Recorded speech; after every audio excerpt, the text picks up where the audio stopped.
when a plan comes together.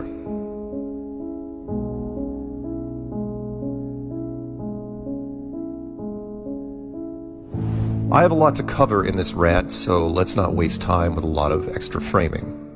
A literal New World Order is being put in place right now. It has taken decades to create, and very powerful people are moving the final pieces across the board. This is not an exaggeration or panic-inducing statement being made by a garden-variety conspiracy nut. If the NWO stays the course and creates no extra chaos, they can transform this country, and others to follow, in 3 moves. 4 if they want to make a statement, 5 if they want to be flashy or greedy. Time will tell. I'm going to give you the next 3 moves and what to expect moving forward from now into the next year. This is not because I snuck out some classified documents while working at an Illuminati think tank. It's based on everything I have researched and absorbed from history and media so far, and it is also what I would do if I were an agent. So pay attention. One way or another, this will affect you. My biggest qualifier for a conspiracy is the inability to improve upon any given plan. The moves that the Order have made so far and what they foreshadow are, from what I can see, nearly perfect. I consider myself a very clever person, and looking at the end goal, I can see no other options. It's like being in check during chess. When you're in it, your responses become very limited. Please keep in mind that everything you have seen on the news so far is just to tick off compliance boxes. This is not about a virus. The virus story was just to give them a reason to ask you to wear a mask. The masks were just to see if you would suffer an inconvenience. You were restricted to see what you would do if just your basic needs were met, and most of the country adjusted without much incident, or so you thought. It's the 2nd week of July 2020. The next move will roll out slowly over several months. It will not be decisive, more of a precursor to the main event. Several companies will come forward touting a vaccine, and the antibody success rate will eventually approach 99%, if not 99.9%. The short version is that the first move will be the vaccine light at the end of the tunnel. It's a promise, a savior, a release from the self-imposed lockdown. Medical doctors will vouch for it, and the government will announce that when it comes, it will be free and widely available. Although there will be some debate over who gets it first. But this is only the first step, that it's coming soon, and we'll all be saved. The second move is a massive corporate celebrity and media endorsement, because with the vaccine, your life will return to normal. All the luxuries that have been stripped away from you for months will be liberated, announcing that everything will be reinstated if you take the injection. This second move is by far the most important for the general public. Announcing a successful antibody vaccine in advance gives people hope. But the endorsements validate and realize it, making it tangible. You can almost taste the freedom. Every corporation that has been partially shut down will embrace the coming vaccine, because they now have the chance to generate maximum revenue again. And the companies that produce the goods and services you want the most, they will be the loudest. This will include the NFL, NBA, baseball, movie theaters, concerts, museums, conventions, conferences, casinos, etc. Any form of escapism that you once subscribed to will now be available to you once again. And all these wonderful distractions that you loved, cherished, and worshipped will be waiting for you. At a nominal cost, of course.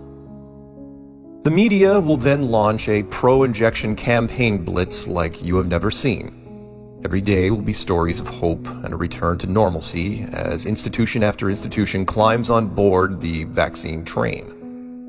The kids will be able to go back to elementary, middle, high school, and universities. The beaches and all parks will become unrestricted again.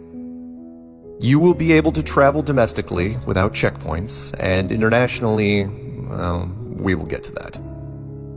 People will be excited again, optimistic about getting their life back, and the future. And this is the name of the prize they will dangle in front of you. Your life back.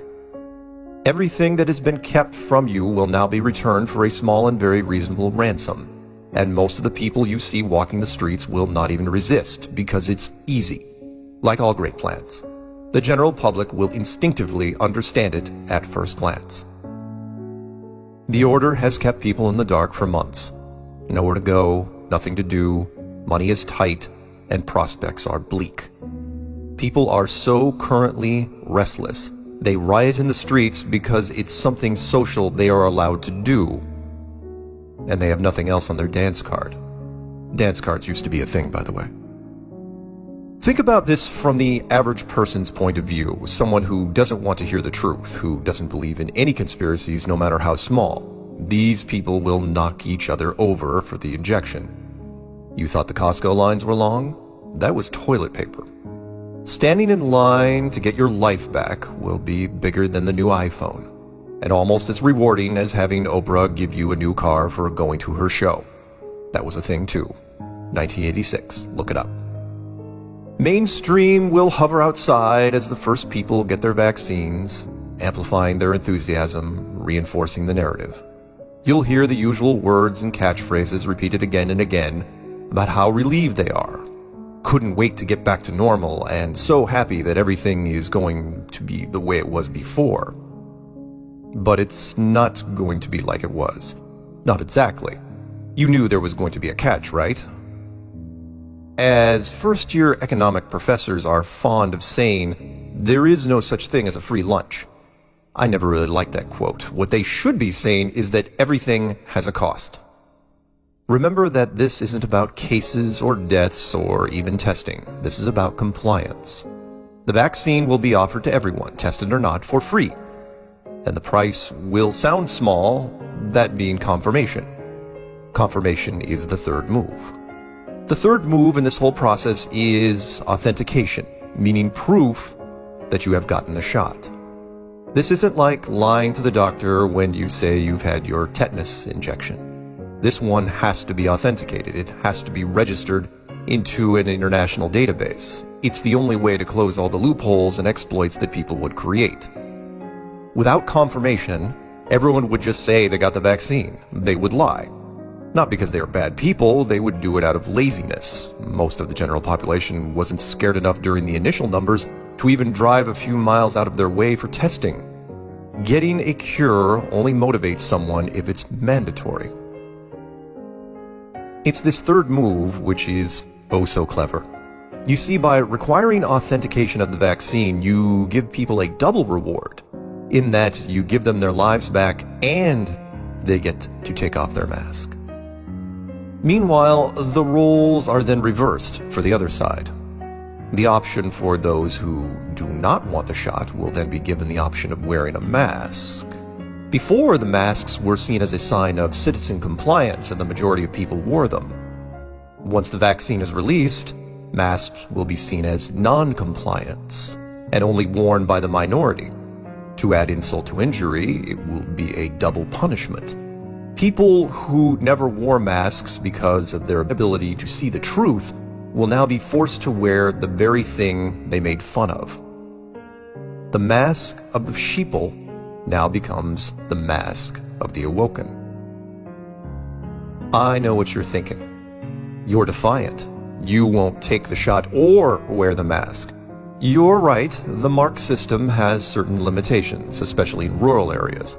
You will be able to walk the streets without wearing a mask, and no one would know, until you decide to purchase something, or attend an event, or enter some buildings. Take grocery stores, for example. You could walk around the aisles with the compliance, but when you went through the checkout, something different would happen. You would either have to show proof of immunity, or you would have to be wearing a mask. If you put on the mask at the register, the crowd around you would voice their displeasure, see it as dishonest and hazardous. And it would continue like this indefinitely.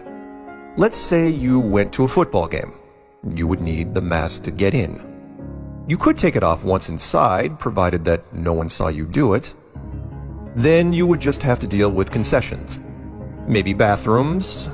It depends on what sort of electronics have been installed. Which brings me to the last detail of the third move, which I left out. The verification process is going to be new and electronic, and it's going to change everything. It's going to create a new world, so to speak. So how would you do it? How do you create a medical authentication process that's easy to understand, easy to use, and difficult to forge? ID cards can be forged. Same goes with bracelets. Even phone apps are vulnerable to counterfeit. Just use someone else's phone. The only way to be sure is to have a unique number attached to a person, generated by the system, maybe even something that can be updated. I know my audience, and I know what you're thinking. It's the chip. The one that we've been hearing about year after year, but up until now it's been more myth than monster. Yes, a skin-based medical software tracking system makes the most sense. I have no reason to think otherwise. If I had to choose a system, this would be it. I would design a tiny SIM card that could be updated and couple it with a 3D barcode using invisible ink, something that would display easily with a grocery store scanner. This system will be announced just before the vaccine goes live, and it will have a non-threatening name if they could pull it off. Something like VaxTrax, SafeTrack, SmartMark, AuthentiSafe, maybe MedSecure. You get what I mean. If they use one of those, don't hate me, I didn't attend all the meetings. And yes, if they implement this system, it has all the qualifications of the Mark from Revelation. But that speech comes later as things solidify. The Mark is not something you can easily get around. It's not something you can solve by digging in your heels, mostly because it's different from, say, not complying with the mask. There is no medical reason to refuse the vaccine. The peer pressure around you will increase over time, and some people who initially stand their ground will give in because their peer groups will shrink. To the general public, the only people who refuse the Mark will do so because they are either anti-vaxxers or religious objectors. As far as I can tell, there is no third option. I won't go deep into the religious aspects here, only to say that Revelation 13 and 14 are no joke, and they are specific. The point is that there won't be much sympathy from the general public or the media. If you choose not to comply, then you are a rebel, a dissenter. You're not part of the solution, you're part of the problem. To make matters worse, you're now wearing a mask. Well, maybe. That might create a new wrinkle. Many banks have already put special conditions in to not allow people into the main lobby with a mask. Does that mean that you have to go to the drive-thru to conduct your business? I'm not saying that eventually you'll have to use different drinking fountains, but I'm sure you can see a slippery slope forming. Again, this isn't a perfect system, and there will be resistance, so you won't be alone. There are policies that will be fluid. At what age do you vaccinate children? The schools will, no doubt, champion this policy starting with first grade at the very least. Is the system too invasive? Yes, there will be numerous groups that will address this, but most will be drowned out by the rebounding economy and the new good times. Also note that it doesn't matter who wins the election, because both candidates will back the Mark system. It's required. The public demands it. They want to work. They want to play. Mostly they want to have the freedom to have fun again.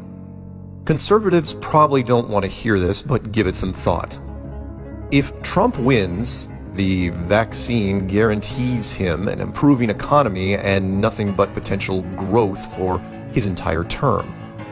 There isn't anything more important to a politician than happy voters. Also, don't forget that this is an international program. Most of the countries of the world have had to deal with the virus, and despite their differences, will all agree to adopt the same system. International flights will reflect that unity. Again, it may seem discriminatory if you refuse border entrance based on vaccine confirmation, but try to get that reversed. Legal issues become tricky when dealing with other countries. The short version is that if you don't have the Mark, you are a potential threat to other nations and you are not getting in. Could I be wrong about all this? It is possible that the Order will just implement a worldwide vaccine without a tracking system. Of course, it's possible. This particular virus, like the masks, may just be a warm-up for a second virus, but considering how well this one did, and how long it usually takes to roll out a vaccine, real or not, it seems like a wasted opportunity from the Order's standpoint. The challenge I put to you, the listener, as we end this rant, is to think about the decisions you will have to make in the near future instead of hoping for the best and saying that the worst will never happen. What will you do if the vaccine turns into something more? What steps will you take if you disagree with a medical mark? How far are you willing to go? What are you willing to do without? Because not complying will have a cost, like all things do. I don't have all the answers. No one does. I can't speak for you and your particular situation. You may have a spouse or children, and you may like your job and where you currently live. All these things will play a part in what's to come. This is just a warning, a heads up to what might be in store for the world that we know. The warning for the religious objectors comes later and only if the system is fully revealed. I'll leave you with a short segment from a kids' cartoon series made by Netflix in 2018. The episode is called Masters of Order, and the system is called Smart Mark. It's an interesting message for children growing up in strange times. Some of you will see it as a simple animation that means nothing, but some of you will know better.